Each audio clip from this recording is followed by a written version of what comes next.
बंधुओं, आप में बैठे परमात्मा को सत सत नमन। नवधा भक्ति।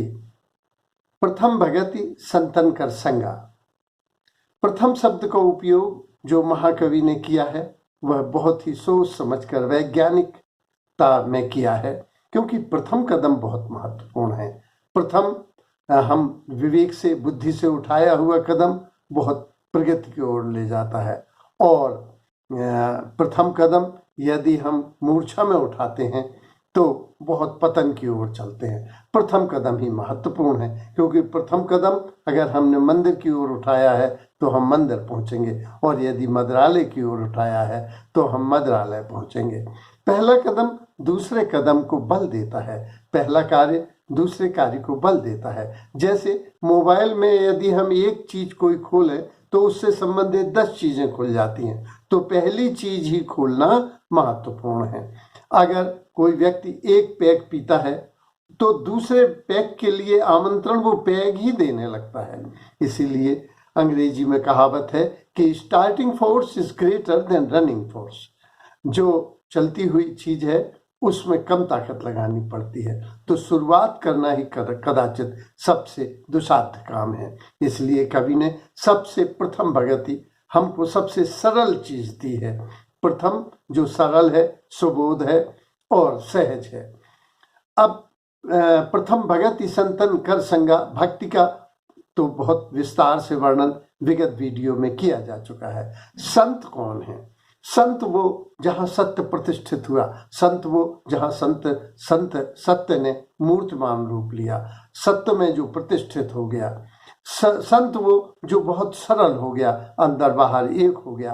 अथर्ववेद में ऋषि ने प्रार्थना की है कि मैं जो अंतरंग में हूँ वही बहिरंग में प्रकट हूँ, जो बहिरंग में हूँ वही अंतरंग में प्रकट हूँ, मैं अंदर बाहर एक हो जाऊं। हे परमात्मा, मेरे मन वाणी में स्थित हो, वाणी मन में स्थित हो, मैं अंदर बाहर एक हो जाऊं। मेरे जिह्वा के अग्रभाग में मधु हो, पश्चिम में हो और मध्य में, अंत में मैं मधुर हो जाऊं। तो अंदर बाहर एक होने के लिए अथर्ववेद के ऋषि ने प्रार्थना की है। फिर समान हो, जो शत्रु में, मित्र में, पापात्मा में, पुण्यात्मा में, हित करने वाले, अहित करने वालों में भी बैर भाव नहीं रखता, सबसे निष्पक्ष रहता है, समान चित्त जिसका रहता है वह संत है। जो स्नेही हो, जो बहुत प्रेमी हो, जो जड़ से, चेतन से, सभी से प्रेम कर सके और सभी का शुभेच्छु हो तथा समस्त जगत का हितकारी हो, तो ऐसे व्यक्ति को हम संत कह सकते हैं। जो सहज उपलब्ध हो वह संत है। साधु चरित्र शुभ चरित्र का पासु।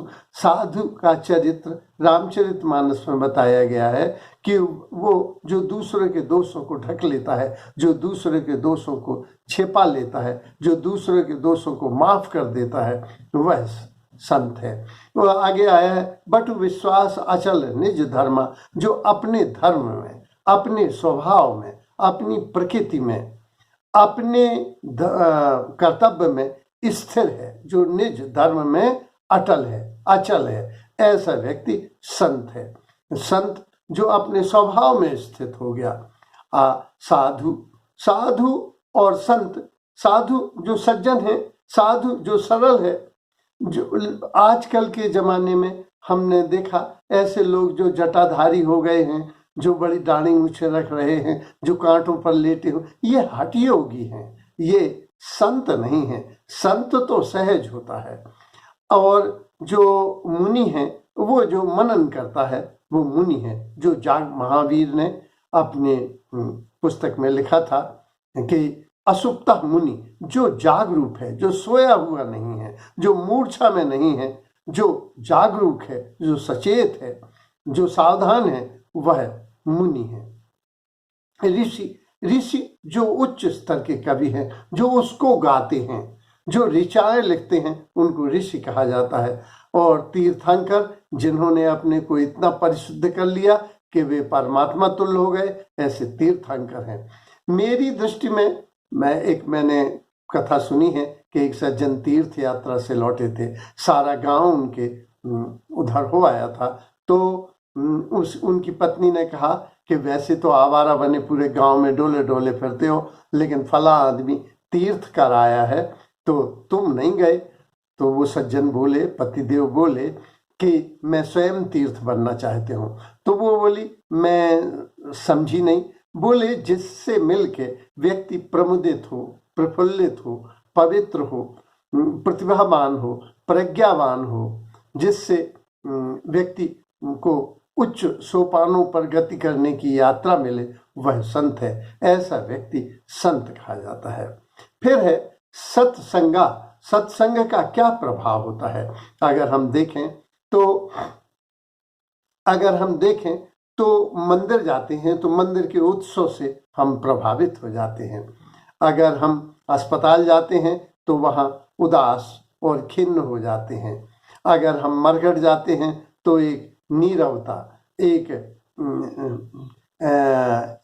एक उदासी आ जाती है। तो जब जड़ स्थानों का इतना प्रभाव होता है तो जो व्यक्ति संत हैं, प्रभावान हैं, जो प्रभावी हैं, उनका प्रभाव न पड़ता हो, ऐसा कैसे कहा जा सकता है? जो जीवंत हैं, जब जड़ वस्तुएं प्रभावित करती हैं तो जीवंत वस्तुएं तो प्रभावित करेंगी। और जो श्रेष्ठ चीजें हैं, जो ज्यादा पोटेंशियल के लोग हैं, ज्यादा विभव के लोग हैं, वो तो हमें प्रभावित कर ही लेंगे। इसलिए इसमें रामचरितमानस में आया है, मज्जन फल पेखिए तत्काला, काग हो पिकु बकऊ मराला। इसमें स्नान करने पर, माने देखने पर, जो संतों के साथ आने पर कौवे भी कोयल हो जाते हैं और बगले भी हंस हो जाते हैं। सुन आचरज करे जन कोई, सत्संगत महिमा नहीं गोई। सत्संग की महिमा कही नहीं जा सकती, इसलिए इसको सुनकर आश्चर्य नहीं करना चाहिए। फिर आया है, बिनु सत्संग विवेक न होई, राम कृपा बिनु सुलभ न सोऊ। सत्संगत मुद मंगल मूला। सत्संग की प्राप्ति ही मूल है, बाकी तो साधन और फल सब स्वतः आ जाते हैं। फिर आया है, सठ सुधरे सत्संगत पाई, पारस परस कुदात सुहाई। निसंदेह बुरे लोग भी अगर अच्छे लोगों के साथ में आ जाते हैं तो वे बुरे कर्म छोड़कर सत्कर्मों की ओर प्रभावित हो जाते हैं। फिर बुंदेली में भी कहावत है कि डरे रहो दरबार में, धक्का धनी के खाओ, एक दिन ऐसा आएगा आप धनिक हो जाओ। तो रहीम ने भी लिखा है, बांस फांस एक ही भाव बिकाए।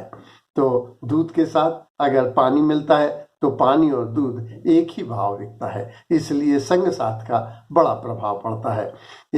एक बार अल्बर्ट आइंस्टीन के साथ उनका ड्राइवर था, वो बोला कि आप जो लेक्चर देते हैं वो लेक्चर मैंने भी याद कर लिया है, और अगली मीटिंग में अब आप थक गए हैं तो मैं अल्बर्ट आइंस्टीन बना जाता हूँ और आप हमारे ड्राइवर बन जाइए। अल्बर्ट आइंस्टीन सीधे सज्जन सरल व्यक्ति थे, संत व्यक्तित्व थे। बोले ठीक है।